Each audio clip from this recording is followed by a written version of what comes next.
जो न्यूमेरिकल दिया हुआ है, कह रहा 30 माइक्रोफैराड के दो बिंदु आवेश हैं।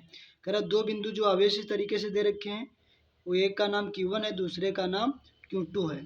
30 माइक्रोफैराड, एक पर भी 30 माइक्रोफैराड माइक्रो कूलाम दे रखा है। माइक्रो कूलाम में कितने होते हैं? 10 की पावर माइनस के 6 कूलाम होंगे। दूसरे पर भी 30 × 10 की पावर माइनस का 6 कूलाम का क्या होगा? आवेश होगा।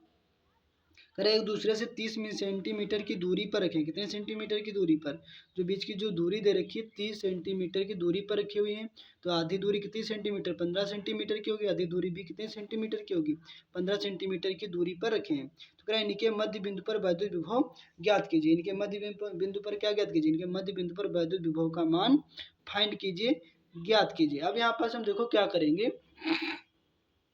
अब हमें एक कूलाम के नियम से, अब यहाँ देखो 33 माइक्रो का कुल दे रखा है। आवेश पहले कितना दे रखा है? जो दे रखा है 30 माइक्रो कूलाम। अब यहाँ लिखेंगे 30 और माइक्रो कूलाम में 10 की पावर होते हैं माइनस के 6 कूलाम, जो Q1 आवेश दे रखा है। इसी तरीके से जो निकालेंगे Q2 आवेश, Q2 भी दे रखा है 30 माइक्रो कूलाम, तो 10 की पावर लिखेंगे माइनस के 6 कूलाम आवेश। दोनों आवेश दे रखे हैं। अब विभव निकालने के लिए फार्मूला क्या पड़ा होगा? V1 का 1/4πε0 डॉट में क्यों अपान, यहाँ पास क्या लिखोगे? क्यों अपान आर। R1 दो विभव ज्ञात करने, इधर आधी दूरी पर दो आवेश है तो दो विभव ज्ञात करेंगे। तो यहाँ पास क्या रहेगा? V1 बराबर रहेगा 1/4πε0 का मान कितना था? 9 × 10 की पावर 9 होता है, इंटू आवेश कितना दे रखा है? तो रखेंगे 30 × 10 की पावर माइनस का 6, और अपान में जो यहाँ पास दूरी कितनी दे रखी थी? दूरी दे रखी कितनी सेंटीमीटर? दूरी दे रखी 15 सेंटीमीटर।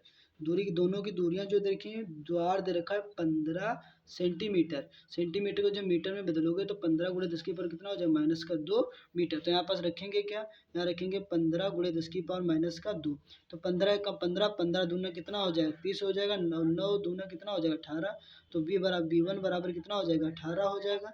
यहाँ × 10 की पावर कितना हो जाएगा? 9 रखा हुआ है, और माइनस का 2 पर जाएगा, कहाँ का हो जाएगा? प्लस का 2 हो जाएगा, और यहाँ माइनस का 6 रहेगा। अब यहाँ V1 जो ऐसे रहेगा 18 रहेगा, और × 10 की पावर 9 2 कितना हो जाएगा? 9 2 को 10 11, और 11 में से 6 जाएगा, कितना बचेगा? 6 5 गिरा, तो यहाँ बचेगा कितना? 5। और यहाँ पास क्या करेंगे? 10 से गुणा करेंगे, 10 से क्या करेंगे? भाग, तो 0 कटेगा, संख्या बाद क्या लग जाएगा? पॉइंट लग जाएगा। तो जिसकी पावर कुछ नहीं होती उसकी पावर कितनी होती है? 1 होती है। तो यहाँ V1 बराबर कितना आ जाएगा? 1.8, और 5 से कितना? 10 की पावर हो जाएगा 6।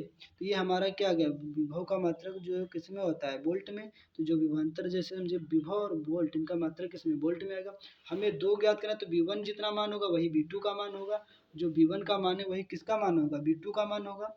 तो यहाँ पर हमें निकालना है, क्या निकालना है? सवाल में कह रहा था ज्ञात कीजिए इनके मध्य बिंदु पर वैद्युत विभव ज्ञात कीजिए। कुल वैद्युत विभव ज्ञात करने के लिए दो आवेश थे, तो कुल वैद्युत विभव ज्ञात करने के लिए यहाँ पास लिखेंगे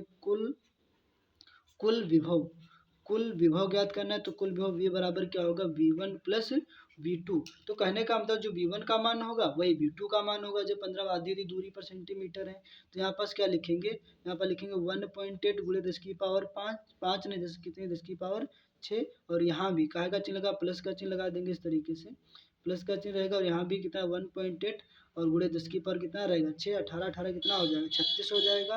तो कितना हो जाएगा? 18 18 कितना हो जाएगा? 36, 3.6, और जो 2 बार है उसको कितनी बार लिखेंगे? × 10 की पावर 6 लिखेंगे। तो यही हमारा किसमें जो विभव किसमें आ जाएगा? वोल्ट में आ जाएगा। तो ये वीडियो आप सभी को कैसा लगा? अच्छा लगा तो वीडियो को आप सभी लोग लाइक करिए। धन्यवाद। ये जो है लिखा हुआ है प्लस का लिखा हुआ है।